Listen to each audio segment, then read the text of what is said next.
Bonjour à toutes et bonjour à tous. Aujourd'hui, on se retrouve non sans une certaine émotion au Salon de l'Agriculture. En 2020, il avait été écourté. En 2021, il avait complètement été annulé. Alors cette 58e édition ne va pas passer inaperçue. Le Salon de l'Agriculture, c'est l'occasion pour GRDF de rencontrer de nouveaux porteurs de projets, de retrouver enfin le public et puis de renouveler des conventions avec nos partenaires. Et puis c'est aussi l'occasion de découvrir une nouvelle campagne publicitaire dédiée. Le Salon de l'Agriculture édition 2022. C'est parti!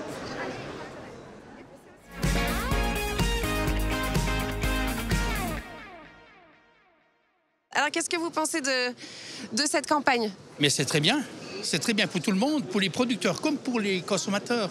Il faut qu'ils sachent que ces déchets, les gamins, on leur dit c'est de la merde, touche pas, alors que c'est un fertilisant, c'est nécessaire à la nature, voilà. C'est accrocheur. Rien que par le mot, ça attire l'attention en fait. Vous allez vous en souvenir? Oui, je pense fumier, oui. Après le reste, je ne sais pas, mais fumier, oui.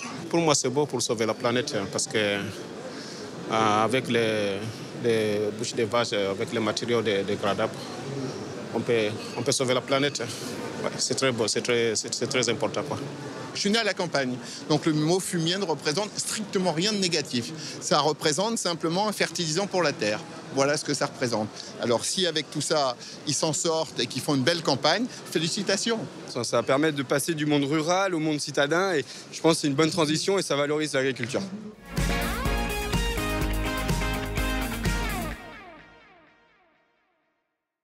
Le stand GRDF accueille le grand public, les professionnels, les parties prenantes du monde de l'énergie, mais aussi les élus locaux. Et aujourd'hui, par exemple, sont organisés des échanges avec les chambres d'agriculture. Et justement, je vais rejoindre Vincent Jean-Baptiste. Il est responsable des affaires agricoles à la direction biométhane chez GRDF. Bonjour Vincent Jean-Baptiste. Bonjour Chloé. Alors aujourd'hui, vous avez signé des conventions avec des chambres de l'agriculture. En quoi ça consiste ces conventions et surtout quel est le rôle de GRDF? Alors vous savez, GRDF accompagne les porteurs de projets qui se lancent dans l'aventure de la méthanisation agricole et les exploitants tout au long de leur vie. Et dans le territoire, sur le territoire, les acteurs majeurs qui accompagnent les acteurs agricoles, ce sont les chambres, ce sont les conseillers des chambres. Donc un des partenariats que l'on noue est majeur sur le territoire, c'est avec les chambres d'agriculture.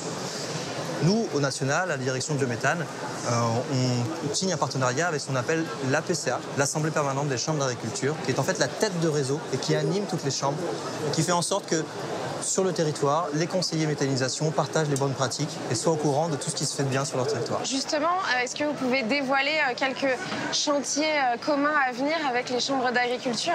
Un scénario emblématique, un sujet emblématique, un thème emblématique, c'est celui qui est traité en région Grand Est, avec un travail main dans la main entre la région GRDF et la Chambre d'agriculture Grand Est, où ils font un travail sur le sujet de la biomasse. Donc identifier la ressource de la biomasse sur un territoire, qui est un sujet clé, c'est ce qui va alimenter les méthaniseurs. Et donc ils posent le diagnostic de la biomasse disponible sur un territoire. Ils vont regarder ce qui est aujourd'hui orienté vers les méthaniseurs, voir identifier s'il y a véritablement ou pas des situations de tension et surtout ils vont aller identifier le potentiel, l'endroit où on peut encore, où il y a encore la place pour développer des unités de méthanisation. Et ensuite, le GRDF avec ses équipes territoriales et les conseillers des chambres vont voir les agriculteurs sur les cantons, sur les régions qui sont identifiées comme encore porteurs d'un potentiel pour faire de l'émergence de projets. Ok, donc ça c'est un des chantiers communs, est-ce qu'il y en a d'autres? Alors l'autre chantier commun, il est sur la communication, l'animation et sur les projets d'innovation et R&D. C'est-à-dire qu'aussi bien du côté des chambres que du côté de GRDF, les chambres de leur côté nouent des partenariats sur les projets de recherche avec des instituts locaux ou même des projets nationaux sur par exemple la performance technico-économique des unités de méthanisation. Par exemple un projet prodige, c'est un des projets phares portés par les chambres d'agriculture. Et nous, côté GRDF, de même, on travaille, vous le savez, avec l'INRAE, on travaille avec AgroParisTech, on travaille à l'ensemble de l'écosystème du monde agricole sur des projets d'innovation.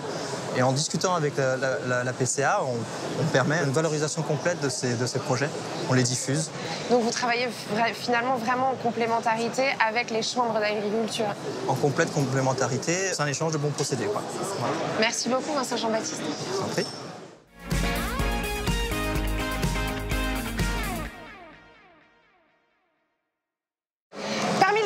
Qui ont été renouvelées avec les chambres d'agriculture. Il y a celle de l'Île-de-France et justement, je vous emmène rencontrer Frédéric Arnoux, c'est son vice-président. Venez.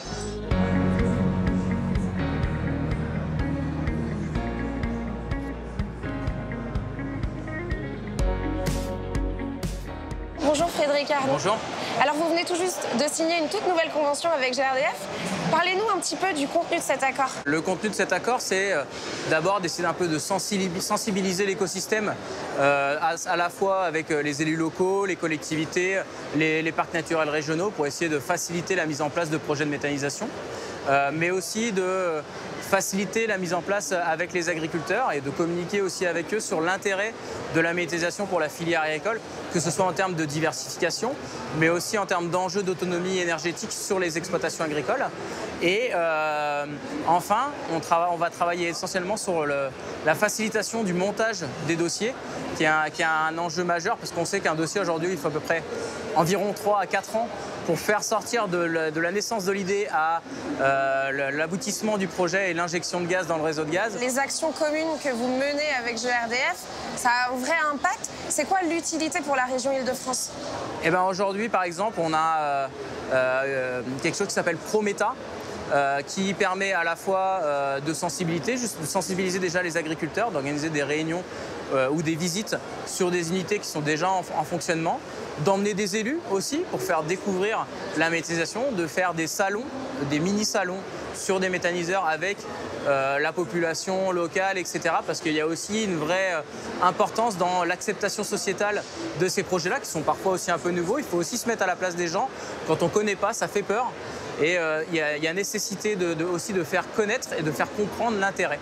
Puis on est dans un contexte actuel aussi où l'autonomie énergétique de la France est un enjeu majeur. Encore plus dans le contexte actuel avec la crise en Ukraine. Et il y a une vraie nécessité de développer la méthanisation pour tendre vers une autonomie énergétique, notamment en gaz, en France. Donc vous êtes vraiment dans la pédagogie finalement. Oui, exactement. En fait, il faut accorder beaucoup d'importance à l'acceptation sociétale et l'acceptation politique sur les territoires. Et je pense pour cela, il faut aussi accompagner les porteurs de projets à tendre vers des projets de territoire pour justement mettre en place des liens entre les consommateurs, les écoles, les parcs naturels pour justement tendre vers ces projets de territoire qui facilitent l'acceptation. On a parlé des actions qui sont déjà mises en place. Si on se tourne un petit peu vers l'avenir, quelles sont les actions qui viendront dans le futur? Les actions, c'est de renforcer tout ce qu'on fait déjà. Parce qu'aujourd'hui, il y a encore une vraie méconnaissance du sujet méthanisation. Et il faut aller plus loin que ça. Aujourd'hui, il y a des conventionnements aussi entre GRDF et les différentes unités de méthanisation qui ont pour vocation, bien sûr, d'amener les agriculteurs sur les sites, mais aussi d'ouvrir un peu les méthaniseurs à la société. L'autonomie énergétique est un enjeu majeur en France et qu'on a trop délaissé ça depuis des années et qu'aujourd'hui, on doit revenir sur ces acquis-là. Et le message est passé. Merci beaucoup, Frédéric Arnaud. Merci. Et voilà, c'est la fin de ce JT. J'en profite pour remercier les 150 salariés qui se sont relayés pendant tout le salon, ici sur le stand pour accueillir les visiteurs. Et moi, je vous dis à très bientôt.